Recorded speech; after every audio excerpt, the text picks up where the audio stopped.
As-tu déjà entendu un son qui ne devrait tout simplement pas exister? Quelque chose qui ne s'intègre pas dans le monde tel que nous le connaissons. Je pensais que la chose la plus effrayante dans la vie était le silence absolu. Jusqu'à la nuit, où j'ai entendu pour la première fois la symphonie des eaux brisées. Crois-moi, ce n'est pas une métaphore. Le son était réel, organique.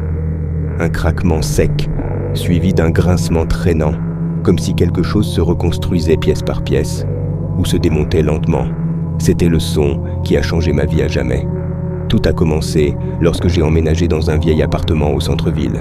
Le prix était ridiculement bas pour un endroit aussi bien situé, ce qui aurait dû être un avertissement. Mais à l'époque, j'étais désespéré. Le bâtiment avait cette odeur caractéristique de moisissure et de bois vieilli, et le couloir était éclairé par des ampoules faibles qui clignotaient de temps en temps. Le premier jour, alors que je montais les escaliers, un vieil homme, l'un des rares habitants qui restaient là, m'a lancé un regard étrange et a murmuré quelque chose que sur le moment, j'ai ignoré. Faites attention aux échos. La première nuit a été tranquille, du moins c'est ce que je croyais. Le seul inconfort était un bruit venant de l'appartement à côté, un son intermittent, quelque part entre un grincement et un léger craquement. Je pensais que c'était un voisin qui déplaçait des meubles ou peut-être quelqu'un qui marchait sur un vieux plancher en bois. Mais la deuxième nuit, les bruits sont devenus plus nets. C'était comme si le son ne venait pas seulement de l'appartement à côté, mais aussi du plafond et du sol. Un craquement sec, suivi d'un grincement répété à des intervalles étranges, sans aucun schéma logique. C'est la troisième nuit que j'ai réalisé que quelque chose n'allait vraiment pas. Le bruit a commencé plus tôt, vers 10 heures du soir. Cette fois, en plus des craquements et des grincements, j'ai entendu quelque chose de nouveau. Un son humide, quelque chose qui m'a fait penser à de la viande qu'on tord. Au début, j'ai essayé d'ignorer. J'ai mis des écouteurs, augmenté le volume de la musique, mais cela n'a rien changé. C'était comme si le son était à l'intérieur même de l'appartement. Je me suis levé du lit et j'ai commencé à marcher d'un côté à l'autre, essayant de localiser l'origine du bruit. Il semblait se déplacer. Parfois, il venait du plafond, parfois du mur, derrière mon armoire, parfois du sol, tout près de mon pied. Mon cœur s'est mis à battre plus vite. J'ai pris mon téléphone et j'ai commencé à enregistrer. Je devais me prouver que je n'étais pas en train de perdre la tête. C'est alors que le bruit a changé. Ce n'était plus simplement un craquement. C'était un craquement suivi de quelque chose qui semblait traîner. Un son sec, viscéral. J'ai fermé les yeux et essayé d'imaginer ce qui pouvait se passer de l'autre côté du mur. Un énorme rat. Des tuyaux vieux. Mais non. Ce son, il était différent. Il était humain. J'ai couru vers la porte de l'appartement et j'ai pressé mon oreille contre le bois. Le son est devenu plus fort. Mon estomac s'est retourné quand j'ai réalisé ce que j'écoutais. C'était comme si quelque chose se pliait et se dépliait, comme si quelqu'un réarrangeait ses propres os. C'est alors que j'ai entendu un craquement beaucoup plus fort et un gémissement étouffé, déformé, comme si la voix venait d'un endroit où il ne devrait pas y avoir d'air. J'ai gelé, puis, lentement, la porte de l'appartement voisin a grincé. Elle était ouverte.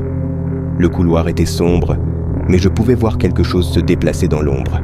Quelque chose qui ne bougeait pas comme une personne. Les os craquaient à chaque pas, le corps se pliait de façons impossibles. Les bras étaient trop longs, le cou se tordait dans un angle absurde, la tête inclinée comme si les muscles n'arrivaient pas à la maintenir correctement. La chose a rampé hors de l'ombre et pendant un bref instant, la lumière tremblante du couloir a éclairé son visage. Non, ce n'était pas un visage. C'était un masque de peau pâle, sans yeux, juste une fente là où la bouche aurait dû être. Mais le pire était le son. Chaque mouvement était accompagné d'un craquement sec et d'un grincement, comme si les os se brisaient et se reformaient à chaque seconde. J'ai essayé de courir, mais mes jambes ne m'ont pas obéi. C'est alors que la chose s'est complètement tournée vers moi et a souri. J'ai cligné des yeux, et la chose n'était plus là. La porte voisine était fermée, le couloir vide. Le seul son qui restait était le bourdonnement faible des ampoules faibles au plafond. Mon corps entier tremblait. Je savais que je n'avais pas imaginé ça. Mais alors, j'ai regardé mon téléphone, toujours en train d'enregistrer. J'ai pris une profonde inspiration et j'ai appuyé sur lecture. La vidéo montrait seulement le couloir vide.